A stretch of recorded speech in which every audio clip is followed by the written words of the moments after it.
Well, I guess everyone has a breaking point.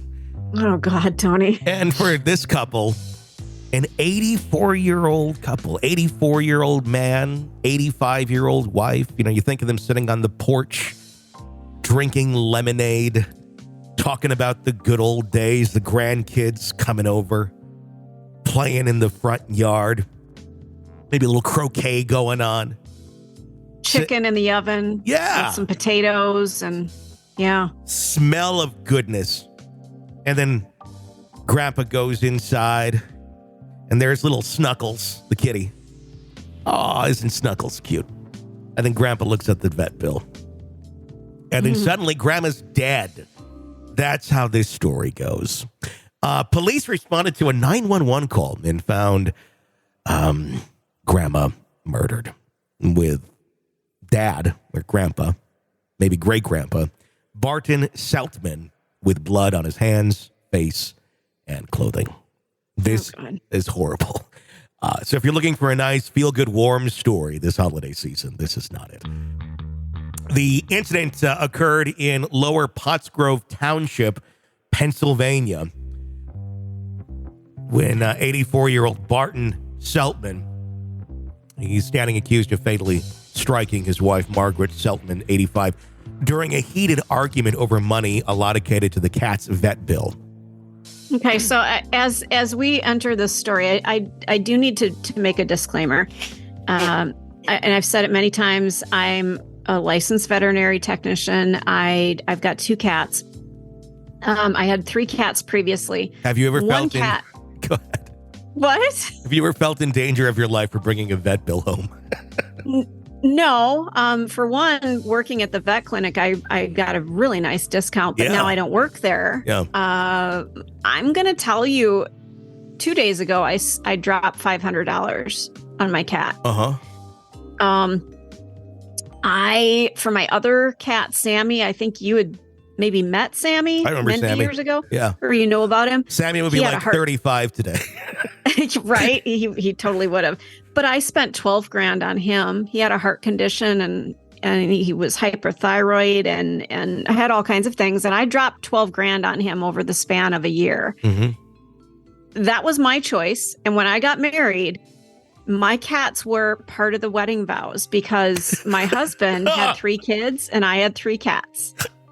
And if I had to put up with kids, which I never had any biological kids of my own, he had to put up with my cats. That was just part of the agreement. And if his kids could do things, my cats could do things. I mean, that's how it works. I love it. So I probably would have turned around and gone after this man. You don't question me about my vet bill. I'm going to do what's important for my pets within reason. I'm not going to make them suffer. And if I can afford it, we're going to do it. Yeah. Yeah. The tragic incident in Lower Pottsgrove Township, Pennsylvania, has upset a lot of people. The Montgomery County District Attorney's Office issued a press release detailing the disturbing events that unfolded in the Seltmann household. On Tuesday at 2:26 p.m., police responded to the 911 call made by Barton Seltmann, leading them to the couple's residence. Upon arrival, officers encountered a harrowing scene. Barton Seltmann was found on the back porch of their home, his hands, face, and clothing smeared with blood. Tragically, inside the residence, Margaret Seltmann was described by officials as obviously deceased. An investigation revealed the shocking turn of events that transpired during the argument. The couple, locked in a dispute over financial matters related to the cat's vet bill, saw tensions escalate. During the heated exchange, Barton Seltmann allegedly struck his wife multiple times in the head while she lay on the kitchen floor. The Montgomery County Coroner's Office determined the cause of Margaret Seltmann's death as blunt force injuries to the head, classifying it as homicide. Barton Seltmann now faces serious charges, including first-degree murder, third-degree murder. He is currently in custody without bail at the Montgomery County Correctional Facility. The investigation uncovered a small kitchen knife and shards of glass from the candle jar beneath the victim's body, shedding light on the tragic and violent nature of the incident. Remarkably, the beloved cat, the source of the initial agreement, is now being cared for by a family member. Okay, so am I wrong? That's your main concern. The whole time I was questioning, that's my... You know me. I'm like, where the hell is the cat? What about the cat? The cat was found in a jar. No. No, the cat think that would be a weird pet to take on. Every time you think of that cat, remember when Dad killed Mom over this cat? Be a little awkward. It's not the cat's fault. No, it's not, but it's still like a constant reminder. The case has taken a deeply troubling turn as relatives of the accused reported concerns about Barton Seltmann's mental state in the weeks preceding the fatal confrontation. They revealed that Margaret had expressed worries that her husband was suffering from dementia. Oh, there you go. It was a violent dementia. And that's why I hesitate to go into this and say, well, I wonder if he beat her a lot in life. I don't know that, because sometimes people with dementia get violent. Mm-hmm. And it's not necessarily any sort of reflection of how they were in life. People can completely change when that sort of thing I've seen happens. it. Yeah. I've seen it. My grandfather had Alzheimer's, and he was one of the nicest men that I've known. And I saw fits of rage out of him that I had never, ever seen before. Didn't know he was capable of it. But Alzheimer's, it changes your brain. And so does dementia. There's even a commercial out about something about Mom is like spitting and screaming at me. I mean, if you've seen the commercial, it's really disturbing. I haven't. But it talks about how it's about Mom's brain changes due to, I think it's dementia. Yeah. Scary. And it's sad. I mean, essentially, and that's what people don't understand sometimes. I mean, and I don't know why, because it's not that hard to kind of grasp this concept. Their brain is deteriorating physically, literally deteriorating. And those pieces of the brain that were there that, stop impulses, fight or flight impulses, they go away. And then all you have is fight or flight. And if that's all the brain knows, you're going to get, this is why when you have something happen that's dramatic to you, you may have an urge of, oh, but you don't, because you have that space there. Your brain's saying, nope, got to regulate this here. And that's how we operate, most people. When that's gone, this is what can happen. And it's unfortunate, but it is reality. And that's why people that are suffering from this need to be in the right care so they can be taken care of. But it is very scary at the very beginning of this, because you don't know at first. There's a lot of, you don't really want to accept that that's reality, that your loved one is getting to that state that's towards the end of life. And sometimes, well, they're okay today, but tomorrow they could kill grandma, which seems to be happening here. In the last 5 or 6 weeks, Margaret said he was suffering from dementia. He wasn't remembering things, like if he went somewhere, he didn't remember where he was and things. And she was concerned about it, shared Boston's sister-in-law, Sandy Seltmann. Barton's brother, Ron Seltmann, described the couple as happy with a marriage spanning over 30 years.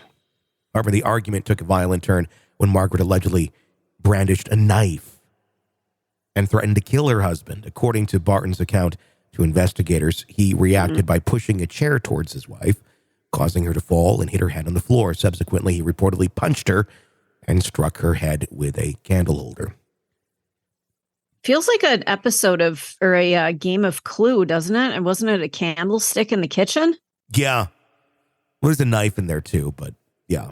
Oh. Tragically, during the altercation, Margaret allegedly uttered the chilling words, "You're killing me," before, as the probable cause affidavit states, she went to sleep, quote unquote. This is just a sad, horrible story of two people who, in their right minds, would never have done this to each other.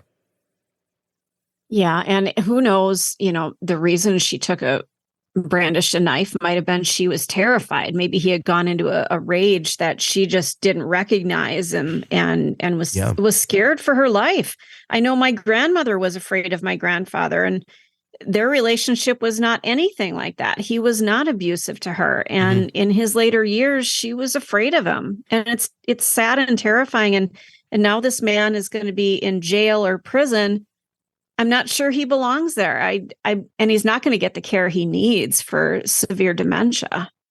They need to look at this as a mental health tragedy and get him in a place of care where he will be safe for himself and others, because this is there's no point in putting someone like this in jail. He's not a cold-blooded murderer. I mean, even though this is a horrible ending to this woman's life, I don't think he sat down and said, well, I need to get rid of this bitch, and here's what I'm going to do. No. That's not what happened.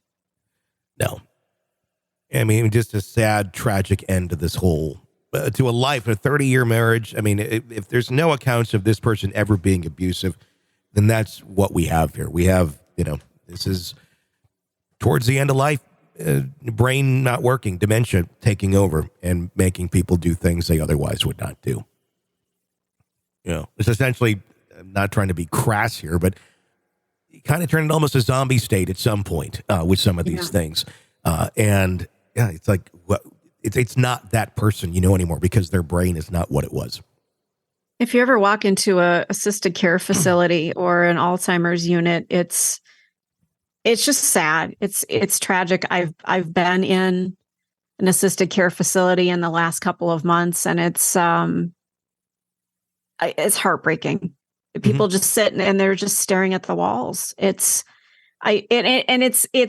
brought me to a point where I've actually looked up, and we've talked about this. I've looked up euthanasia for people, and not that I'm going to euthanize somebody, but I'm thinking ahead for myself. I don't want to be sitting in a chair staring at the wall at the end of my life. That's not how I want to go out. You don't want to be murdered over a vet bill either? No, but that's probably more likely in my world. Sick of the ads? We are too. Start listening with no commercials now and get access to all of our episodes in advance of everyone else. Become a True Crime Today Premium Plus subscriber on Apple Podcasts. Search True Crime Today Premium Plus on Apple Podcasts or go to our podcast page and sign up now. True Crime Today Premium Plus. Sign up now.